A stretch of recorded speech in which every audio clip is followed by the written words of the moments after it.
Welcome to Living a Graceful Life. I'm Denise Medved, your host, and I'm also the creator and founder of the Ageless Grace Brain Health Program worldwide. And I am here to remind you in every episode that it's never too late to begin making choices to create the life that you want to live.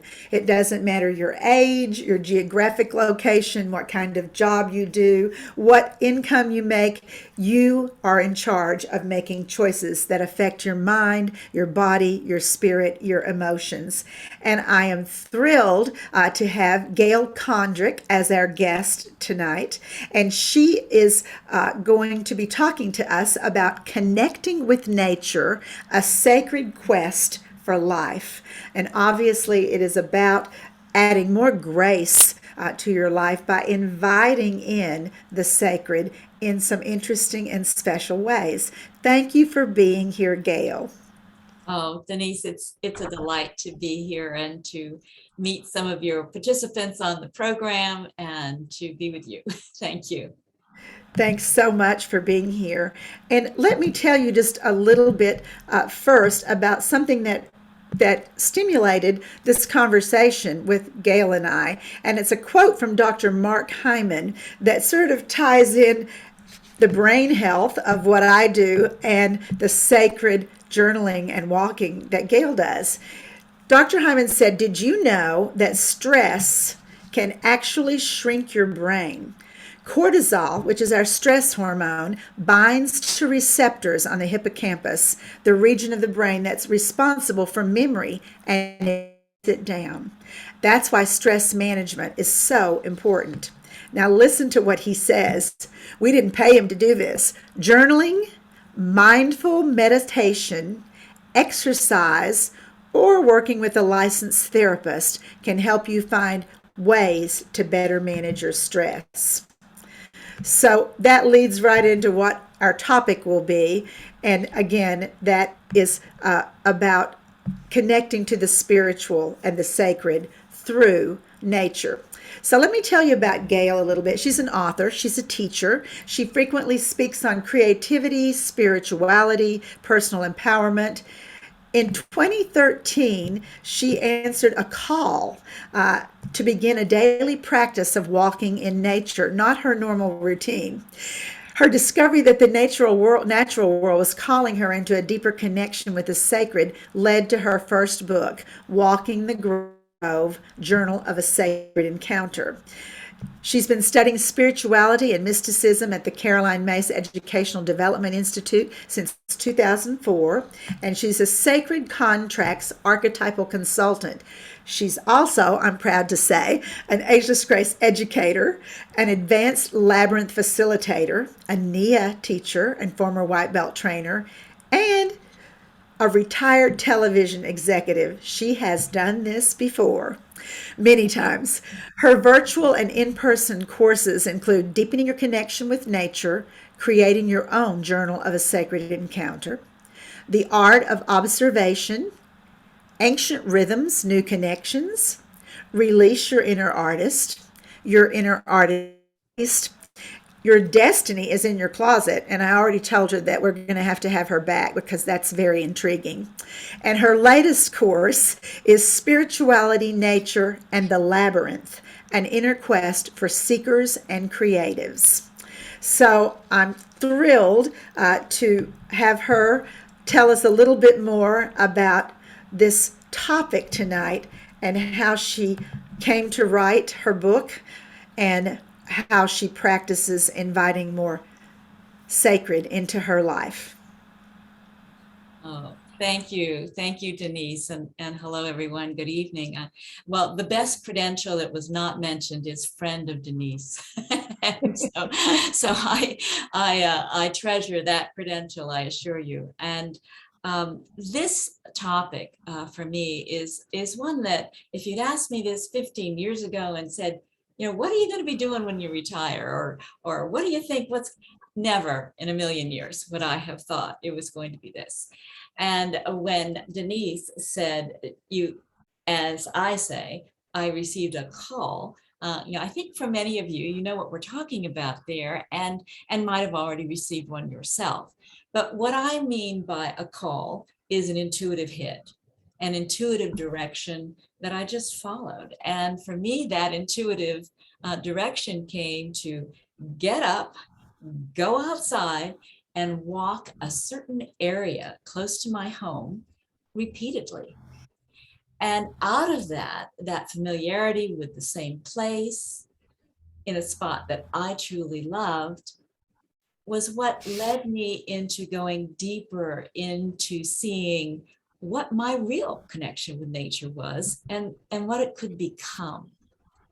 And the what it could become part, I think, is why we're calling this a quest, or why I call it a quest, because you are the knight in shining armor who's going to go out on your own quest.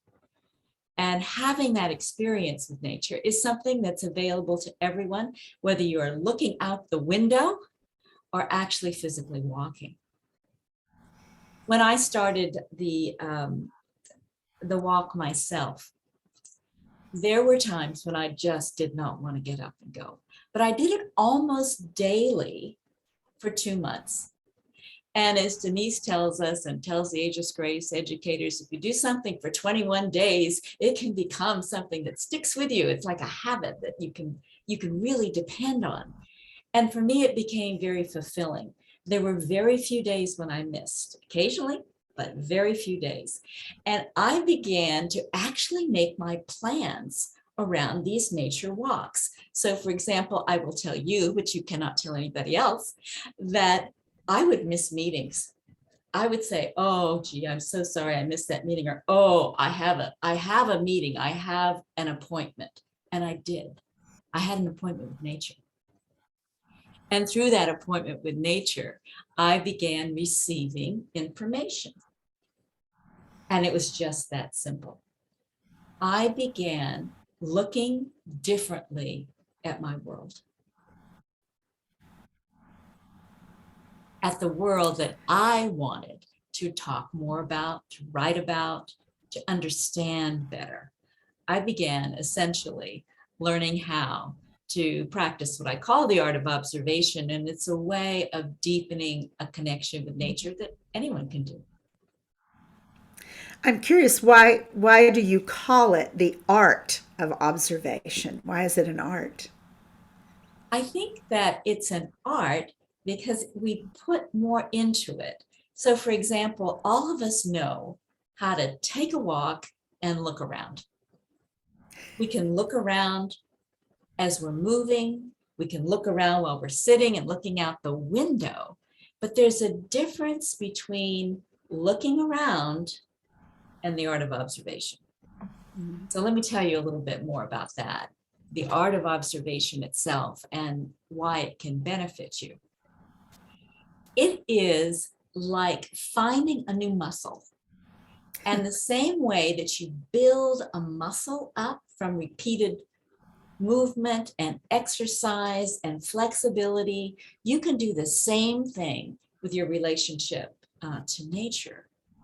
And so I call it an art form because you're going to learn how to look differently.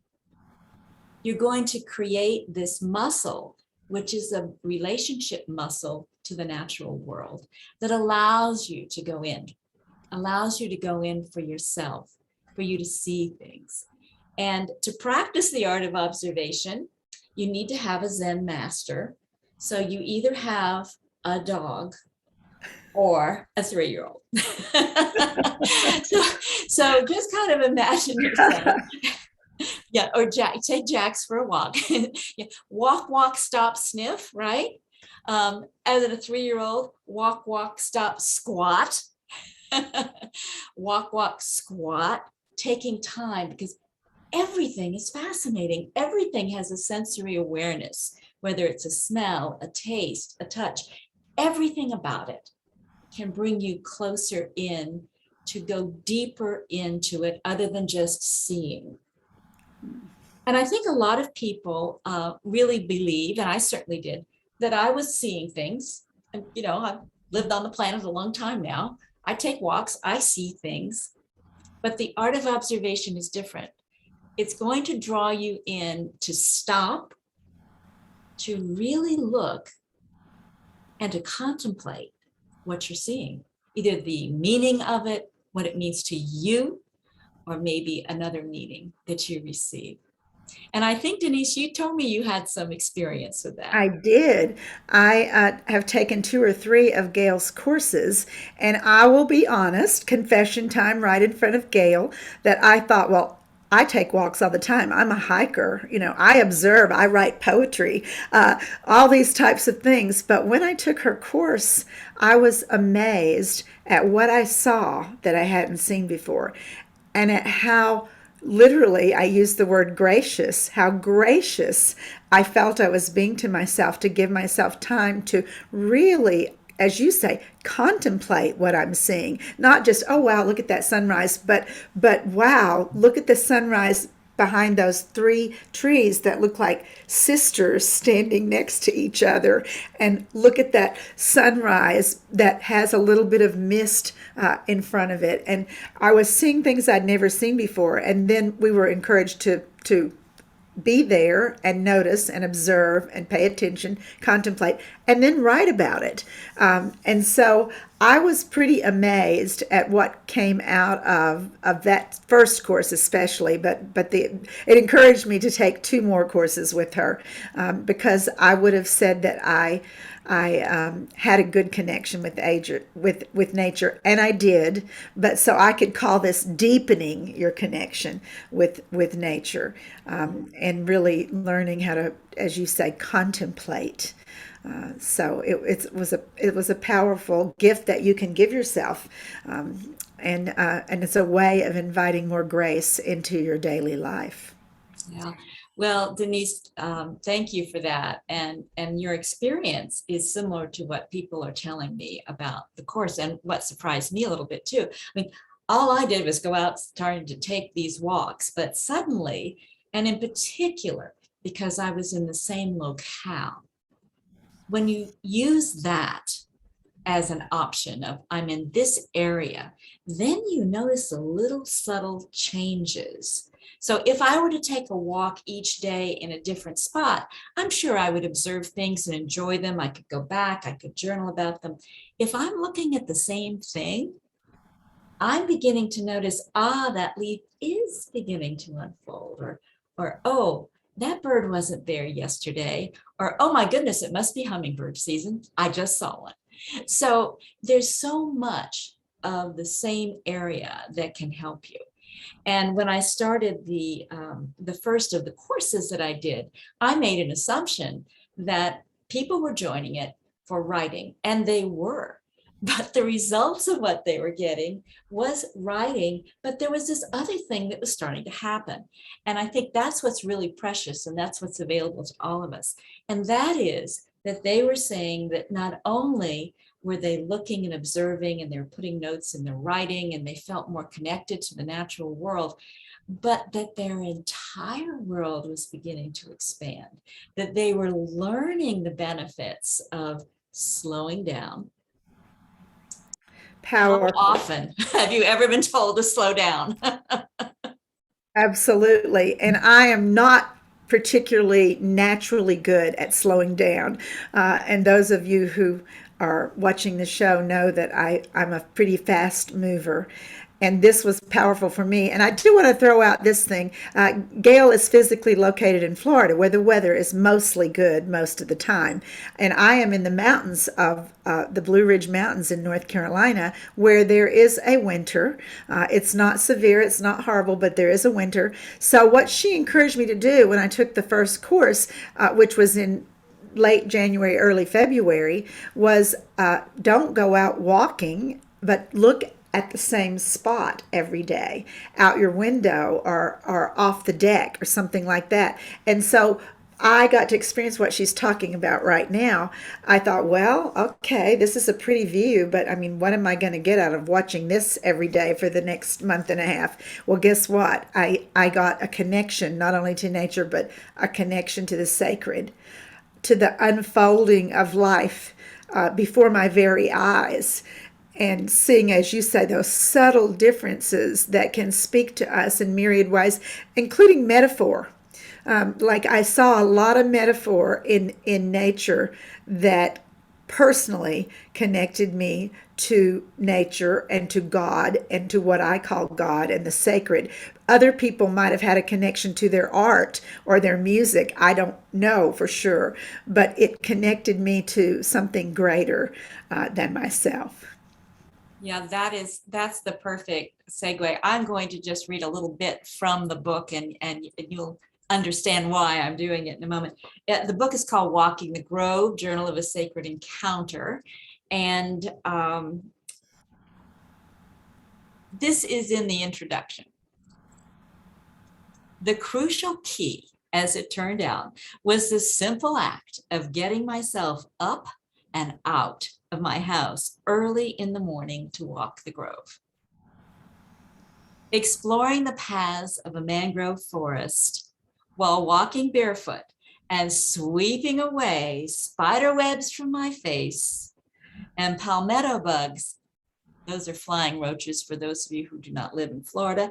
Palmetto bugs from my hair was not something I could have anticipated as key to my spiritual growth.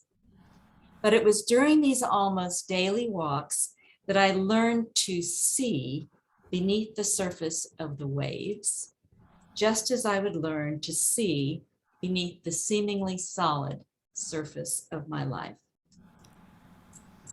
And that's what I hope for everyone. We've mentioned, where does the sacred come into this? Well, for me, it came in with the intuitive calling to do it. And then it came through to the writing, which started as my own journal and later became my idea that maybe somebody else would be interested in reading this, which became a transcription of my 2 months of a journal, which became a book. Now that process took, once I got going on it, took 2 years, but it was 7 years before the first step, and this came out of a box. So when you're involved in something like this, sometimes you're planting seeds for your future, and sometimes you know when it's the right time. And for me, this was the right time to do the writing. Different things had changed in my life, but the goal that I had of learning to see beneath the surface enabled me to see things symbolically. It enabled me to expand my awareness. It created a relationship for me that was not a human relationship. It was with the flora and the fauna and the animals and everything that I would encounter. And I began to see those as clues to a bigger message, a much bigger message. So connecting with nature is an extraordinary task for any of us. And it's simple. You can just look out the window. When I did this course the first time, it was in winter, and we had people from different countries, and some of them were just able only to look out the window. And then, of course, when the pandemic hit, many of them were inside for other reasons. And so it was really a lovely surprise to see how something small like this can enlarge your world and help you live a more graceful and fulfilling life with things that are simple and right here in front of us. That's beautiful. And of course, it ties right into the entire theme of this show, which is being able to invite in more grace into your life, which is pleasure and beauty and elegance of movement and navigating through life. And I know that journaling can do that. Mindful meditation can do that. Walking can do that. And certainly doing the kind of thing that Gail's talking about, observing and practicing it as an art, not just something that you do or fill the time with or make a habit, but that you actually practice it as an art. When I think of art, I think of someone who dedicates some time to creating something beautiful. And of course, what you're talking about in writing and journaling, and then for you it became a book. For others it might become other things. And I think from what I remember, people who were taking their course with you were saying like, "Oh, I painted a picture today about what I saw," and other people did actually write a book, and some people did some photography that tied in with what they were writing. So everyone expresses their art of their connection to both nature and the sacred in different ways, and that's what I call grace. That's what I call navigating your life with elegance. And of course, what I love most about what you're talking about, Gail, is that it is accessible to everyone. I love how you described that you could sit in your house and look out the window. You could stand on your deck. You could actually take a walk in your own yard, or you could go someplace like you did as a discipline. Really, really beautiful. One thing that a word that you use that has intrigued me is you call it a quest. And why would you call this connection with nature and the sacred a quest? Well, I think that it's a quest in that it has purpose, it has direction, it has intention. I'm going to do this. Um, and it has a goal. It's you're reaching your own inner holy grail in some ways. And so the quest for you is to see what you can see. You don't have to compare it to anyone else. It can be totally private. You can, of course, make it public, but you don't have to, because what you're getting out of the process is for you personally. And the wonderful thing about this is, for me, is that what I've discovered for myself and for other people is that we each have our own filter. We each have our filter that we process our information from.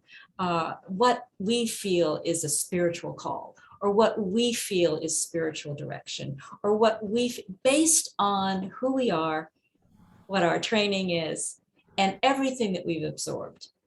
So I call it a quest. And I also love to think of it this way, which is you're going to go outside, whether you're sitting in a chair or physically, but you're going outside to go in, out to go in. And so having soft eyes when you walk, breathing, deepening your breath. It's not a power walk. It's very different. You're not getting your steps in while you're doing this. This is, don't start counting those steps around me. So what you want to do is to really just embrace and open to the experience and see what happens. Because if there's a lot of this chitter, chitter, chitter, chatter going in your head, you can't hear any direction. And you want to be able to do that. So you want to just be present in it. And I think that being present is a lot about slowing down and learning how to go on this quest of observation. Absolutely. Well, if you've given us great ideas about how you've practiced and how you've guided your students to practice, for everyone who's watching this episode, how would you suggest they might begin to incorporate this practice into their lives, maybe tonight or tomorrow? I think you can start just by this concept of how do I create a sense of the sacred in my life? And it can be as simple as lighting a candle where you're sitting, maybe with a piece of paper or your artwork, but you're moving it into a different dimension when you do that. And the next thing would be to slow down, breathe, slow down, a couple of deep breaths, and then just prepare yourself so that whatever happens, you are looking at differently. You're creating a different environment. And that environment that you're creating is allowing you to open to inspiration, to creativity, to the divine, to relaxation. Thank you so much, Gail. You have re-inspired me to begin doing my sacred walking and journaling and my sacred art of observation. And I always like to put into the show a little bit of physical movement. You might be in a place or in weather where you're not able to go outside and move. And so I love to show you some of the movement from my program that will stimulate you and that ties into what we've been doing tonight. This is a technique called Tai Chi. It's not real Tai Chi, it's fake. We're going to make it up. We're going to use our imagination as well as our bodies. So it's slow motion movement to help us with stability, to help us with stamina in our joints and ligaments. So we do it to music and we move very slowly. So I want you to pretend literally that you're walking in slow motion.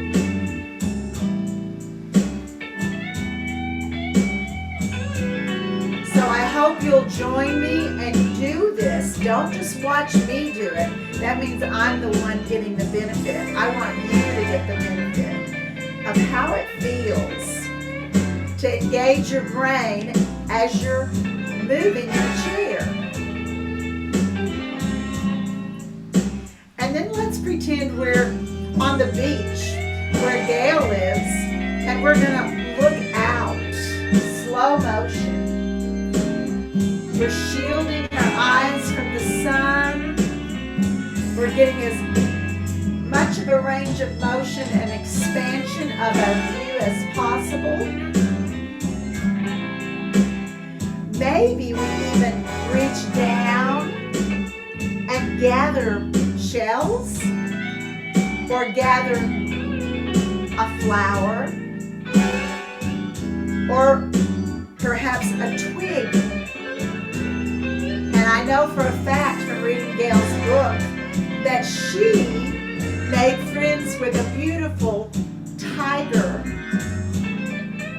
dragonfly.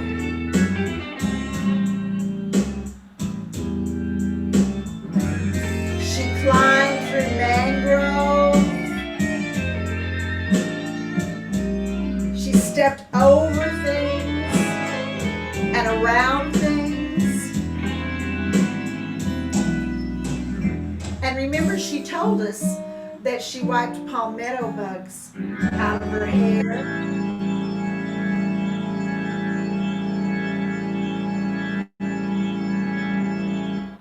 So this movement is to stimulate your organs, to stimulate your brain and your mind, to get you moving when you've been sitting.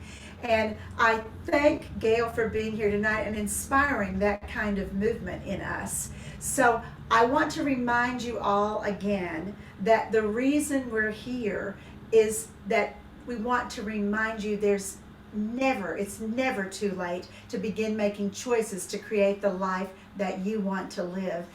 One of the choices could be inviting in the art of observation by taking a walk, by looking out of your window, by writing it down.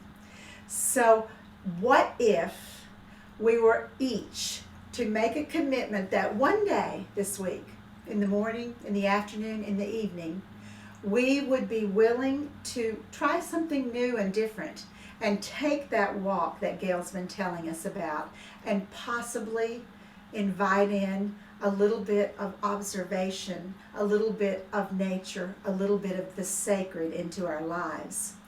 I think we could change the world. If you want to know more about Gail or about her book, she's very easy to find at Gail, Gail, Kondrick, Condrick.com, GailKondrick.com, or GailKondrick@gmail.com if you want to email her. And if you want to know more about the kinds of movements that we do that are imaginative and playful and silly and yet touch our brains and expand all 5 functions of the brain, you're welcome to visit agelessgrace.com, and we have all kinds of free handouts and a free class you can download, and we have DVDs, flashcards, playbooks for sale. They're also on the winwinwomen.com website in the store. So I challenge you all to try something new and go out and venture into nature. As Gail said, go out in order to go in. Thank you for being here with Living a Graceful Life.